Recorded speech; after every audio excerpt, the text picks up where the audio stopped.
बिहार के मुख्यमंत्री नीतीश कुमार समाधान यात्रा में शनिवार को भागलपुर आ रहे हैं, जिसको लेकर जिला प्रशासन की ओर से चौक चौबंद सुरक्षा व्यवस्था की गई है। वे भागलपुर के वरीय पुलिस अधीक्षक आनंद कुमार सीएम के दौरा स्थल का जायजा लेने पहुंचे। इस दौरान एसएसपी ने समीक्षा भवन पहुंचकर सुरक्षा के मद्देनजर की गई तैयारियों का जायजा लिया। बता दें कि कल समीक्षा भवन में मुख्यमंत्री नीतीश कुमार समीक्षात्मक बैठक करेंगे। वरीय पुलिस अधीक्षक ने सीटिंग अरेंजमेंट सहित सुरक्षा के दृष्टिकोण से व्यवस्था की जानकारी ली। इस दौरान उन्होंने बताया कि प्रोटोकॉल के आधार पर सुरक्षा के पुख्ता व्यवस्था किए गए हैं, जिसको लेकर अन्य जिलों से भी सुरक्षा बलों को बुलाया गया है। भागलपुर में समाधान यात्रा प्रस्तावित है और उनके हेलीपैड और जितने भी कार्यक्रम स्थल है वहाँ का जितने भी वरीय पदाधिकारी हैं उनके द्वारा लगातार भ्रमण किया जा रहा है और जो जितने भी सुरक्षा व्यवस्था की आवश्यकता है उसके सिलसिले में जॉइंट ऑर्डर भी इशू किया गया है और बल और मजिस्ट्रेट की तैनाती की गई है और हम लोग कल की यात्रा के लिए पूरी तरह से तैयार हैं। हम लोग उसको अच्छे से कराएंगे। बाहर से भी बल बुलाए गए हैं? हाँ, बाहर से अगल बगल के जो इस रेंज के ज़िले हैं वहाँ से पुलिस उप महानिरीक्षक महोदय के द्वारा बल उपलब्ध कराया गया है। पुलिस मुख्यालय के द्वारा भी बल उपलब्ध कराया गया है, उनकी भी तैनाती की जा रही है। सिविल ड्रेस में भी लोग रहेंगे? वो लोग रहेंगे। जो भी जो सिक्योरिटी का प्रोटोकॉल है मुझे लगता है उसको सार्वजनिक नहीं किया जाना चाहिए, उस तरीके से हम लोग उसको करा रहे हैं। Thank you.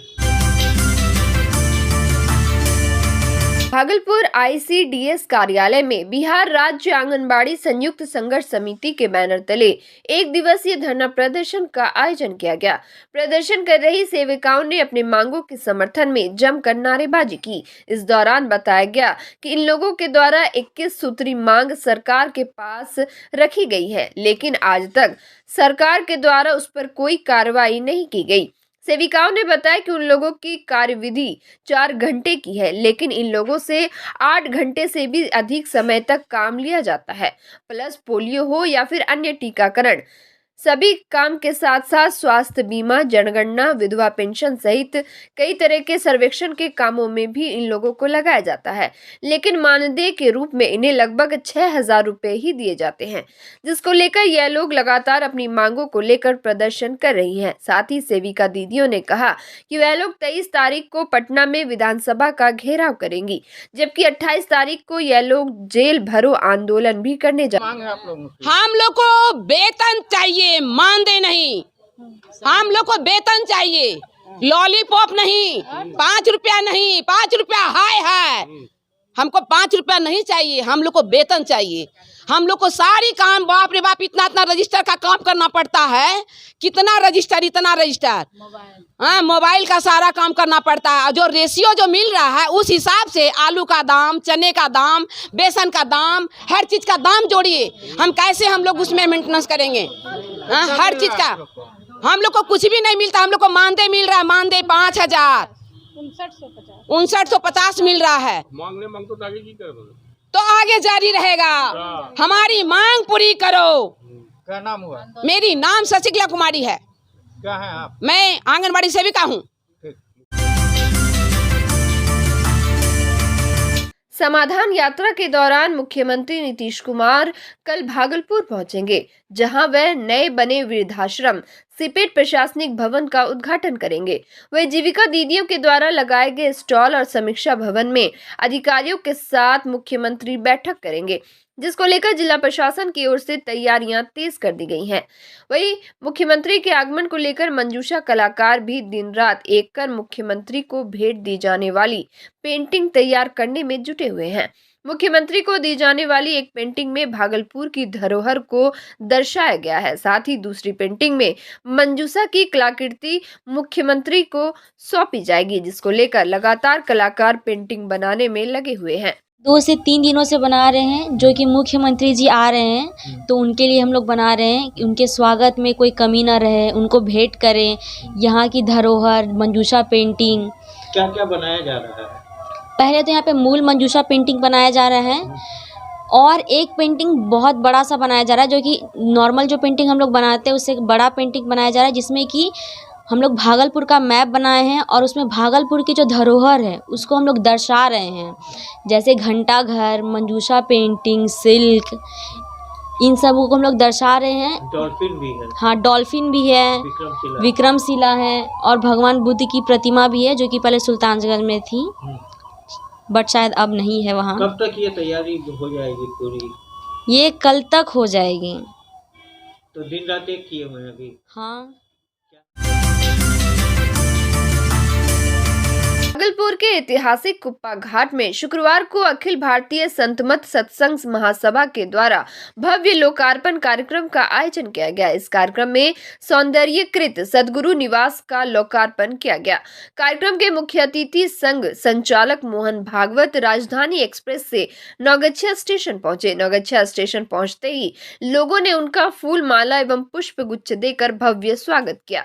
उसके बाद वह नौगछिया से विक्रमशिला पुल होते हुए भागलपुर के कुप्पा घाट पहुंचे, जहां कार्यक्रम का लोकार्पण में उद्घाटनकर्ता के रूप में आचार्य महर्षि हरिनंदन परमहंस जी महाराज, मुख्य अतिथि के रूप में आरएसएस प्रमुख मोहन भागवत और विशिष्ट अतिथि के रूप में महावीर स्थान न्यास समिति पटना के आचार्य किशोर कुणाल ने संयुक्त रूप से फीता काटकर एवं नारियल फोड़कर किया।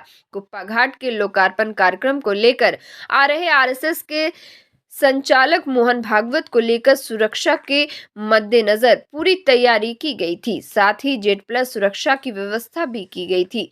चप्पे चप्पे पर 78 सीसीटीवी कैमरे के द्वारा निगरानी रखी जा रही थी। उनकी सुरक्षा को लेकर 300 अतिरिक्त पुलिस बल की भी तैनाती की गई थी। थाना क्षेत्र के गुमटी नंबर 12 के पास की रहने वाली मंजू देवी का शव उसके घर में संदिग्ध अवस्था में पाया गया। वहीं मृतिका की मां का कहना है कि उसकी बेटी की हत्या उसके पति संजय कुमार भगत के द्वारा की गई है। मृतिका की शादी पूर्णिया के रहने वाले संजय कुमार भगत के साथ 2017 में हुई थी। साथ ही मृतिका के मां ने कहा कि शादी के बाद से ही ससुराल वाले बेटी और दामाद को ससुराल में नहीं रहने देते थे। वहां से लड़ाई झगड़ा कराकर भगा दिया करते थे, जिसके कारण बेटी और दामाद को यह लोग मायके में ही रखते थे और दोनों के बीच लगातार लड़ाई झगड़ा होता रहता था। आज भी दोनों के बीच झगड़ा हुआ था, जिसमें संजय भगत खुद कह रहा है कि उसने पत्नी को पीटा था और वह अपनी बहन के घर चले गए थे। क्या है सही बात? आरोप लगा रहा है तो हम जाने के लिए तैयार हैं जेल। क्या मामला क्या है? जिस समय सोसाइटी आपसे की नहीं थे हम उस समय। क्या झगड़ा हुआ था आपके जाने के पहले? जाने के पहले बता बती हुआ था हमको वाइफ से। किस बात का? ऐसे बहन के यहाँ जा रहे तो मना करने लगे कि हम भी जाएंगे, तो हम मना किए। उसमें एक थप्पड़ भी मारे हैं हम उसको। उसके बाद हम चले गए। उसी को समय मर गई वो। उस समय चले गए तो उस समय तो घर में थी वो। अच्छा। फिर फोन आया हमको बहन के यहाँ से कि ऐसे ऐसे हो गया। मम्मी फोन कर रही थी, हम गुस्सा से नहीं उठाए फोन। तो फोन किए कि उठाएगा तो पूछेंगे ऐसे कि क्या बात है। हम गुस्सा से फोन नहीं उठाए। नाम क्या है आपका? संजय कुमार भगत। क्या हुआ बताइए पूरा। बेटी का मारा दामाद मेरा, यहाँ रह के यहाँ रखते थे, सब चीज पूर्ति करते थे दोनों का। यही दिन देखने का बाबू था हमारे पास, जो रखने का यही न हुआ। क्या नाम हैं? दामाद का नाम हुआ संजय भगत। काहे मारा बेटी का? अब हमको क्या पता सर, झगड़ा लड़ा किया कि क्या किया। हम प्राइवेट वाला आदमी है, काम करने निकल गए। मेरा हस्बैंड बीमारी आदमी, वो गया चौक पे सब्जी उब्जी लेने। इधर बच्चों सब कोई नहीं था, दोनों पढ़ने लिखने वाला छोटा छोटा बच्चा सब निकल गया पढ़ने के लिए। अभी दोनों में क्या हुआ नहीं हुआ सर हम नहीं देखे। कहलगांव स्थित कैनरा बैंक में दिन दहाड़े अपराधियों की लूटपाट के प्रयास को बैंक के गार्ड के सूझबूझ से असफल कर दिया गया। प्राप्त जानकारी के अनुसार कहलगांव हाट स्थित कैनरा बैंक में 2 अपराधी नकाब बांधकर बैंक में आए और कस्टमर के रूप में खाता खुलवाने से संबंधित बात कही। इतने में दूसरा अपराधी बैंक मैनेजर दीपक कुमार के कंधे पर पिस्टल सटा दिया। इसी क्रम में बैंक के गार्ड ने हवाई फायरिंग की, साथ ही अपराधी भी हवाई फायरिंग कर चलते बने।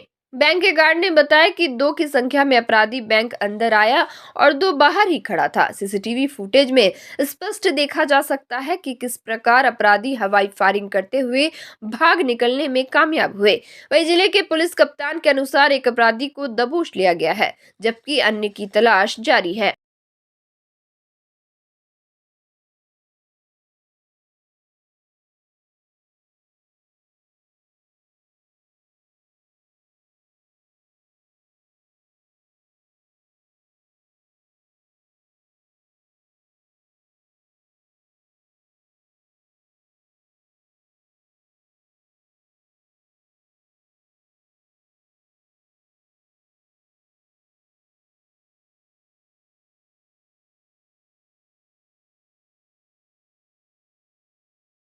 मैं और मेरे ऑफिसर दोनों केबिन में बैठे थे, काम कर रहे थे हम लोग। इसमें एक कस्टमर बन के एक आदमी आया लंबा सा, वो बोलता है सर करेंट अकाउंट खोल दूँगा। उसका कोई नाम वगैरह?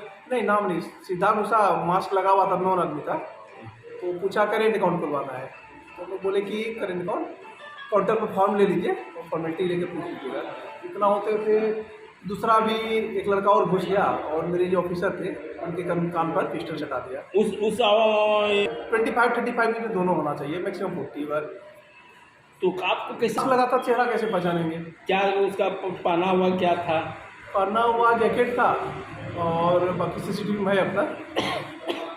उसके बाद आगे उसका पिस्टल वो निकाला, तब तक हमारे गार्ड साहब ने देख लिया, उन्होंने फायरिंग किया, तब वो लोग भी पीछे निकला और एक ब्रांच गोली और बाहर भी गोली चला, उधर से भाग गया।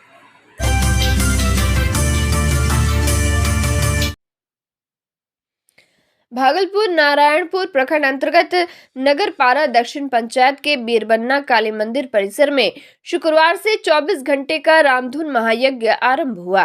इसके पूर्व यज्ञ का उद्घाटन स्थानीय प्रखंड प्रमुख रिंकू यादव, उप प्रमुख अशोक कुमार यादव ने फीता काटकर किया। इस अवसर पर संयोजक बुलबुल यादव, गुंजन यादव उपस्थित रहे, जबकि उद्घाटन समारोह की अध्यक्षता जनार्दन प्रसाद सिंह ने किया। इस दौरान उप प्रमुख अशोक कुमार यादव ने कहा कि रामधुन महायज्ञ सामाजिक वातावरण की शुद्धता का महत्वपूर्ण स्रोत है। ऐसे में सामाजिक स्वच्छता और पर्यावरण शुद्धता को बनाए रखने में युवाओं की भागीदारी आवश्यक है।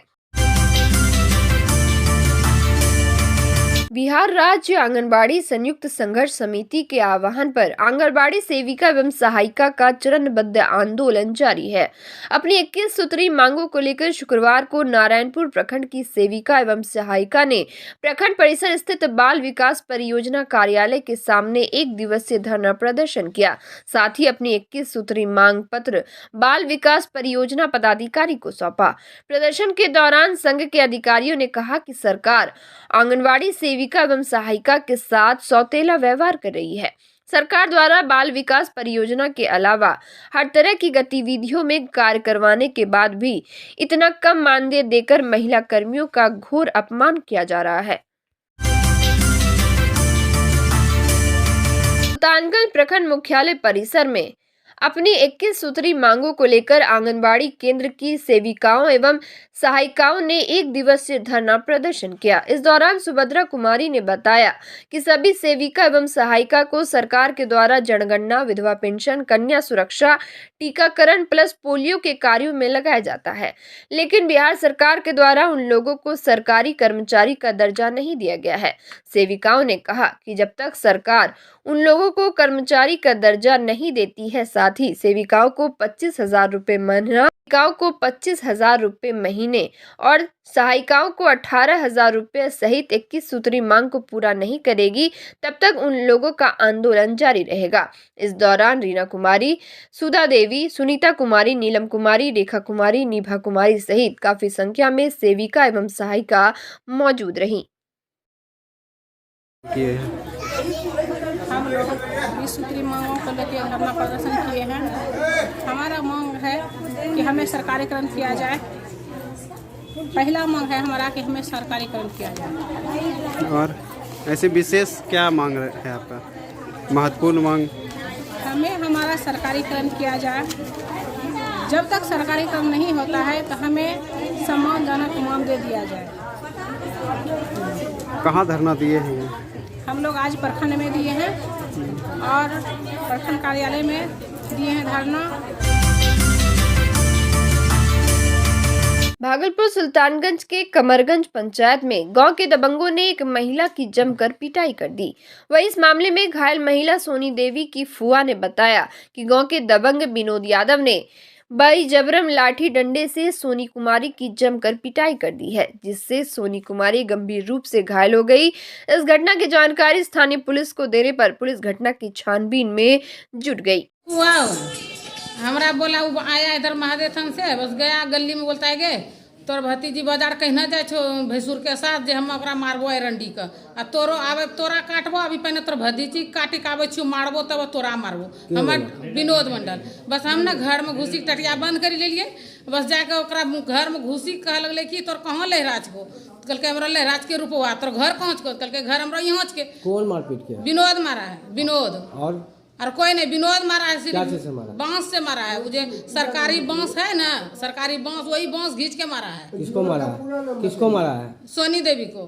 क्यों मारा है? ऐसे मारा है, काहे बाजार जाते हैं इसलिए? हाँ, इसीलिए के घर में घुस के मारा। उसका पति भी नहीं है घर में। अब विनोद कौन लगेगा? कोई नहीं है मेरा। उसका कौन लगेगा? कोई नहीं, पड़ोसी है, गांव समाज का है। दबंग ही देखा? हाँ। आपका क्या नाम है? हमारा नाम है उषा देवी। कहाँ घर है? कमरगंज है।